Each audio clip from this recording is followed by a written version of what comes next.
지역의 이슈를 풀어봅니다. 헬로 이슈 토크입니다. 지난 1일 발생한 인천 청라 전기차 화재의 정확한 원인조차 파악되지 않은 상황에서 불안감이 커지고 있습니다. 전기차의 지하 주차를 막는 곳도 나왔고 서울시는 배터리 잔량이 90%를 넘는 전기차는 공동주택 지하 주차장 출입을 막는 대책을 내놨습니다. 피해 보상도 요원한 상황입니다. 이런 가운데 피해 아파트 주민들은 여전히 집으로 돌아가지 못하고 있는데요. 인천시와 정부는 대응책 마련에 분주합니다.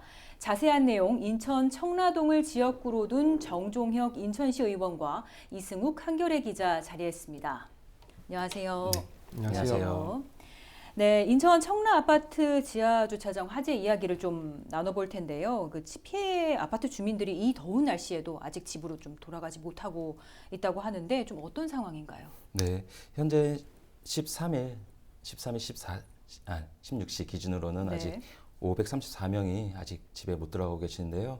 사실 이 숫자에는 생활지원금을 받으신 일반 숙소에 계신 분들과 친척집에 계신 분들은 제외된 인원입니다. 그래서 그 인원까지 합쳐진다면 거의 1000명에 가까우신 분들이 아직 집에 못 들어가고 있는 상황입니다. 네, 그런데 인천시에서도 피해 주민들을 위해서 뭐 단수, 단전, 뭐 긴급 복구에 좀 나섰는데 대응책을 내놨는데 좀 어떻게 현장에서는 이루어졌나요? 네, 일단은 숙소가 필요한 분들한테는 1박에 8만 원 지원했고요. 식비는 1식당 하루당 27,000원, 한 끼당 9,000원이죠. 예. 그다음에 목욕비로 해서 한 명당 10,000원씩. 그래서 총 대략 한 32억 원 정도로 추상되는데요.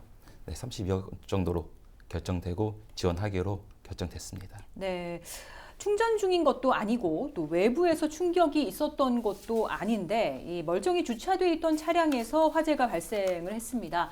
이 중국산 배터리 결함이 아니냐는 추측이 나왔지만 수사기관에서 화재 원인을 조사하고 있습니다. 좀 새로운 내용이 나왔나요?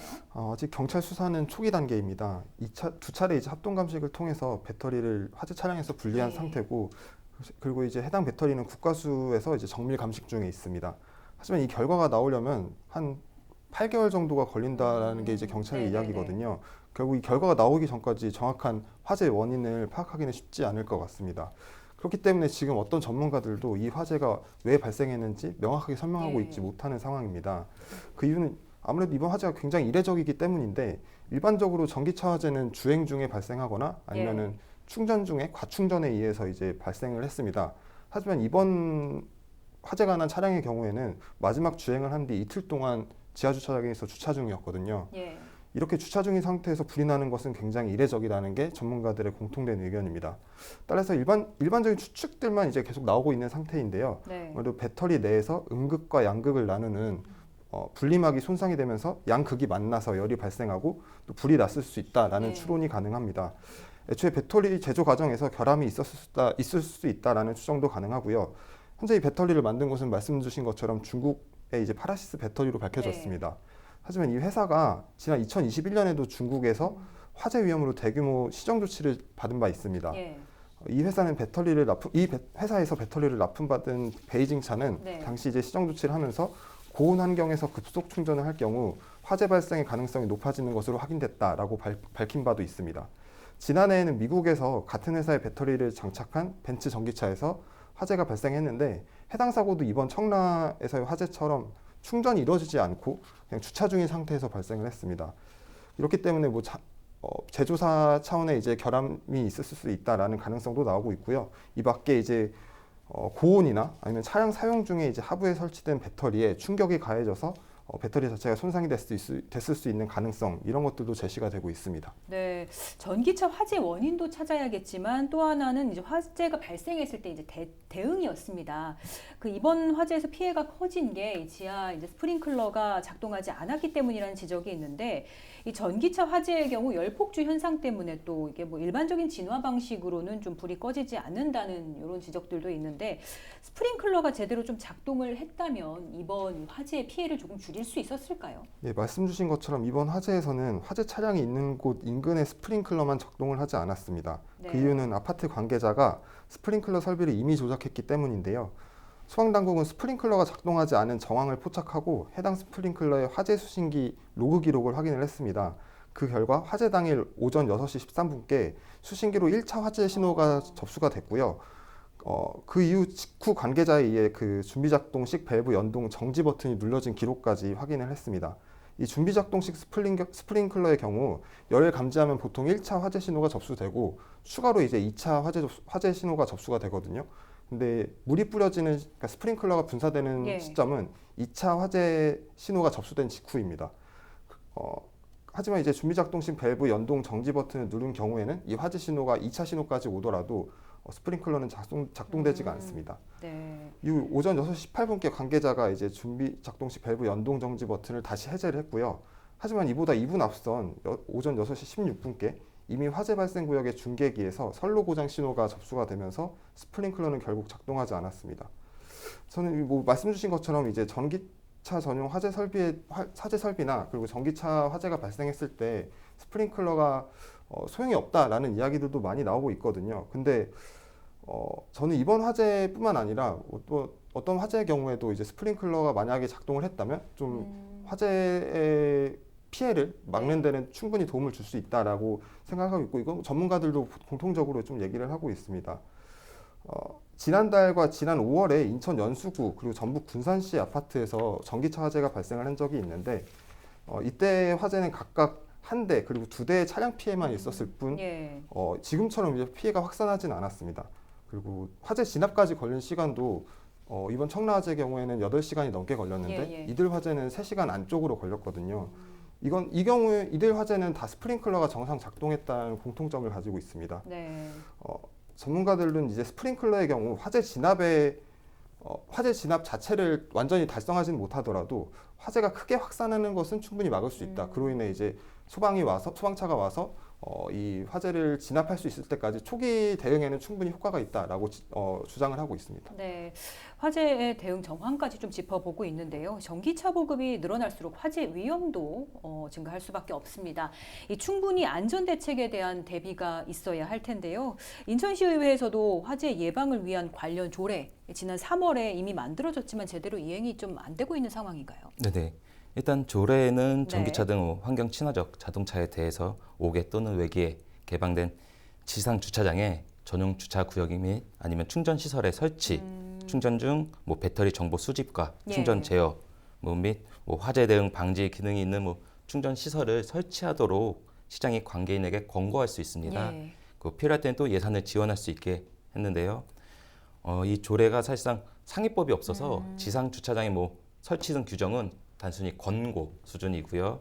안전시설 설치 관련해서도 비용 지원의 절차, 대상, 범위 등 시장이 따로 정하게 되어 있는데 아직 시행된 지 한 달밖에 안 돼서 아직 세부 사항이 마련되지 않고 있습니다. 그래서 이 부분 정말 아쉬운 부분이 있습니다.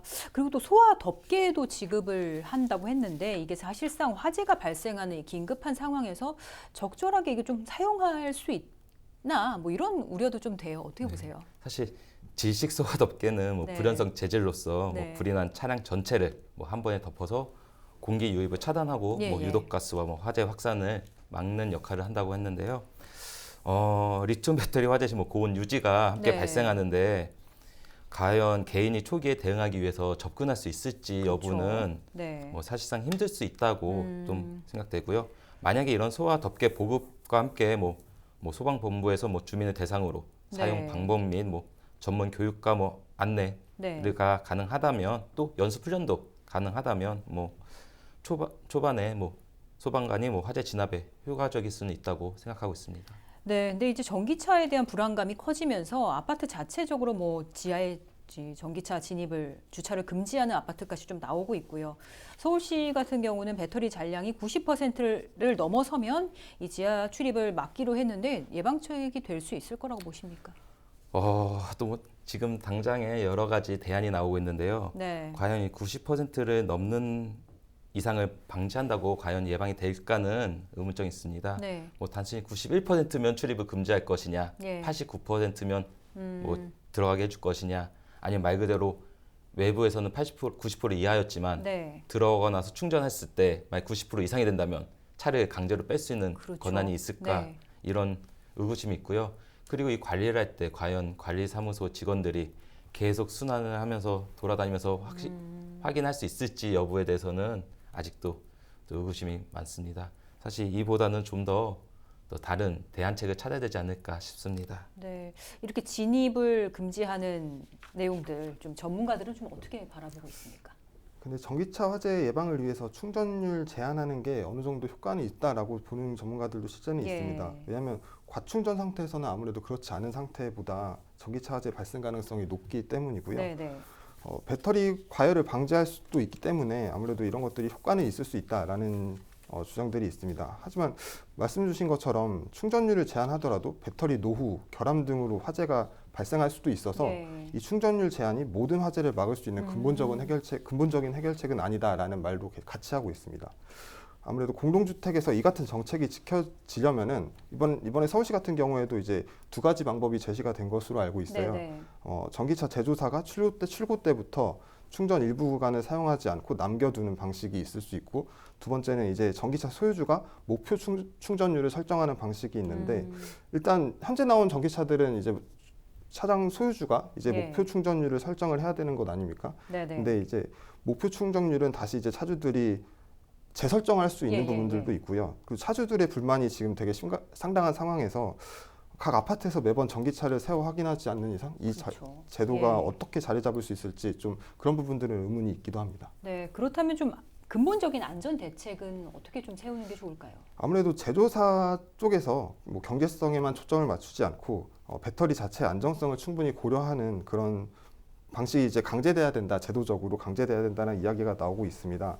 현재 시중에 보급된 전기차 배터리는 뭐 수백 개의 셀 중에 단 하나만 이제 고온이 돼 불이 붙어도 예. 전체로 확산하는 수 있는 이런 구조잖아요. 지금도 이제 냉각제나 난연제를 써서 화재 전이를 차단을 하거나 아니면 고장난 셀이 없는지 진단을 하고 관리하는 배터리 관리 기술도 존재한다고 합니다. 배터리 화재가 발생하면 자동으로 이제 소화하는 기술도 이제 개발이 되고 예. 있다고 하고요.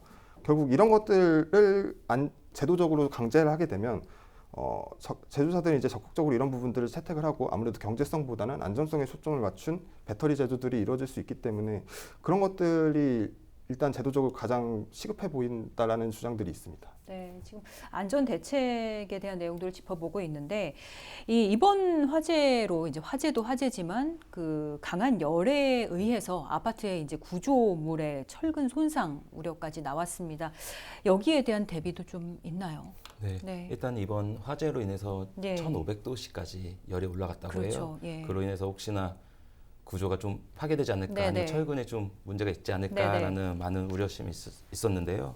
일단 저희가 시에서 한번 구조 안전 진단 한번 해봤더니 큰 철골에는 큰 문제가 없다고 나왔습니다. 앞으로는 뭐 계속 또 봐야 되겠지만 네. 그래도 일단 구조 보수 공사는 진행될 예정이고요. 한 6개월 정도 진행될 예정입니다. 그래서 네. 공사 진행 전까지는 잭 서포트라는 게 있거든요. 이게 네. 좀 구조를 이렇게 지지해주는 그런 무체인데요. 네. 그런 설치하고 한 6개월 정도 설치하고 구조를 보수 공사는 계속 진행될 예정입니다. 근데 이제 전기차가 아직 성장 초기 단계예요. 자동차는 늘어나는데 관련 뭐 법규나 제도는 따라가지 못하는 상황입니다. 지자체 차원의 대응은 사실은 한계가 좀 있기 때문에 정부 차원의 안전 대책이 필요할 텐데 좀 어떤 부분에서 논의가 필요하고 제도적으로 개선이 이루어져야 할까요? 네, 일단 위에 상위법으로서 관련 법령의 제정이 꼭 필요합니다. 예. 뭐 여러 의원님들이 지금 발의를 준비 중이신 걸 알고 있는데 이런 발의가 좀 서둘러서 법이 통과되고 이 법으로 인해서 이런 예산이 나올 수 있도록 해야 되는데, 일단은 예산을 적극적으로 투입해서 기존 전기 충전소 설치 장소를 좀 예. 변경하거나 화재 방지 시스템을 갖춰야 된다고 생각합니다. 먼저 대부분의 지하 주차장이 사실 충전 시설이 지하에 있거든요. 지하에 있다 보니까 이거를 지상화로 옮기는 작업이 필요한데, 지상화로 옮기는 경우, 지상화하는 경우에 보조금을 지급하든지, 그리고 스프링클러 등 뭐 화재 대응 시설에 대해서 일제 점검이 좀 필요하다고 생각합니다. 근데 좀 지금 인천시에서도 사실 지하 3층까지 설치할 수 있는 전기차 충전 시설을 지하 1층까지 제한하고 있고요. 기존 충전 시설을 지하에서 지상으로 옮겨 설치할 경우에는 국비를 지원할 수 있는 근거를 마련해달라고 계속 요청하고 있는 상황인데요. 이 부분 좀 아쉬운 부분이 기존 전기차 충전 시설은 대부분 민간이 설치한 것입니다. 그러다 보니까 근거 법령이 뒷받침되지 않아서 지원이 좀 어렵습니다. 이 부분이 좀 안타까운 부분입니다. 예. 사실 이제 피해 주민들의 일상 복귀가 가장 중요할 겁니다. 벤츠 측은 보상과는 별도로 45억 원의 지원을 약속했습니다. 차량뿐만 아니라 공동주택의 훼손도 있다 보니까 이번 피해에 대한 보상을 두고도 이 보상 주체와 또 범위를 두고 말이 많습니다. 좀 어떻게 봐야 할까요, 이 부분을? 아무래도 명확한 사고 원인이 규명이 되지 않은 상태이기 때문에 구상권 청구 또는 뭐 사고 해결까지는 굉장히 긴 시간이 걸릴 예. 것으로 예상이 됩니다. 우선 아파트 공용 부분인 지하 주차장의 경우 이런 부분의 이제 각종 복구 비용은 보통 관리사무소가 가입한 이제 주택 화재 보험을 통해 보상을 받습니다.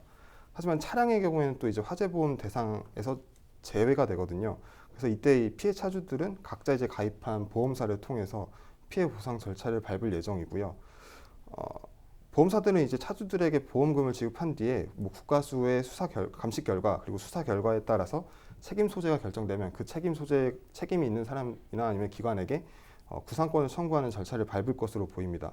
근데 공용 구간에 대한 구상권을 이 차주에게, 그러니까 화재가 발생했던 그 차주에게 청구할 수 있을까 하는 부분들에 대해서는 좀 판례가 있더라고요. 과거 판례가 있었는데 그 판례를 보면 그게 받아들여질 가능성은 작은 것으로 좀 보입니다. 2011년 11월에 서울의 한 아파트에서 발생했던 승용차 화재로 지하주차장 내부 마감재와 공용시설물이 타고 그리고 복구 비용으로 5,900만 원이 나온 적이 있습니다. 예. 이때 아파트 측이 가입한 화재보험사는 이 차량 소유주에게 복구 비용을 구상금 청구 소송을 진행을 했습니다. 다만 이제 해당 재판에서 법원은 차량 배터리에서 불이 시작된 것은 맞지만 소유주나 차주의 부주의가 화재 원인이 아니다라는 수사 결과 등을 토대로 보험사의 청구를 기각을 했습니다. 예.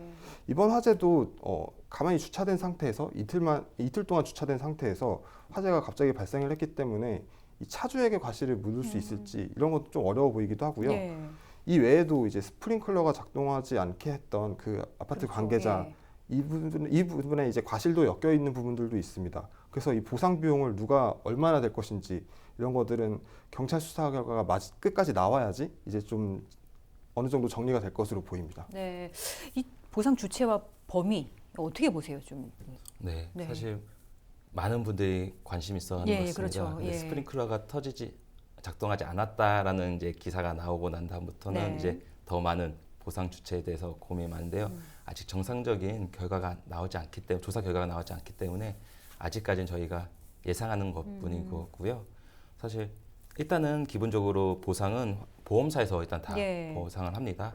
그리고 아마 벤츠사와 아니면 배터리가 문제라면 뭐 벤츠와 벤츠사 간의 민사 소송은 네. 있겠지만요. 기본적으로 벤츠 회사에서 보상하는 것을 거의 기본으로 보고 있고요. 예, 예. 그렇지만 이제 관리사무소에서 뭐 과실이 있다면 일부 보상은 관리사무소에서도 할 수가 있을 거라 생각합니다. 뭐 많은 분들이 얘기하는 차주분들이 보상할 수 있다고 예. 이런 얘기들도 있는데 제가 보기에는 그 부분은 상당히 그 확률이 좀 적지 네. 않을까 싶습니다. 일단은 그 외에도 사실은 벤츠에서 좀 더 태도를 보상적인 거를 좀 네. 해야 된다고 생각합니다. 네, 네. 일단은 보상과 배상 별개로 예. 45억 원, 한 300만 유로를 일단은 주민들한테 지급하기로는 결정 났고요. 일단은 14일 그 19시에 벤츠 CEO가 주민들을 찾아갑니다. 벤츠 CEO와 주민들을 만나면서 이 정상적인 보상 외에 별도의 보상은 좀 필요하다고 생각합니다. 왜냐하면 모든 분들이 보험을 들고 있지는 않고 있고요. 네. 그 자차 보험을 들지 않는 분들의 네. 많은 피해도 있거든요. 네, 네. 이 부분의 배상을 위해서는 벤츠에서 좀 더 적극적으로 나서야 되지 않을까 그렇게 생각합니다. 네, 이 말씀하신 것처럼 원인 규명부터 또 보상까지 굉장히 긴 시간이 좀 걸릴 것으로 예상이 되는데요. 합동수사반의 화재 원인 분석 좀 언제쯤 나올 것으로 보여요? 아무래도 네. 앞서 말씀드린 것처럼 국가수 감식 결과가 예. 이제 되게 오랜 시간이 지난 후에야 이제 나올 것으로 예상이 되기 때문에 그 최종적인 수사 결과도 그 이후에나 이제 가능할 것으로 보입니다.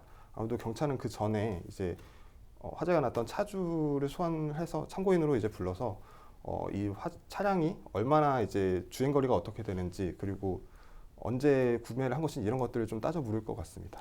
네, 알겠습니다. 오늘 두 분 말씀 고맙습니다. 네, 감사합니다.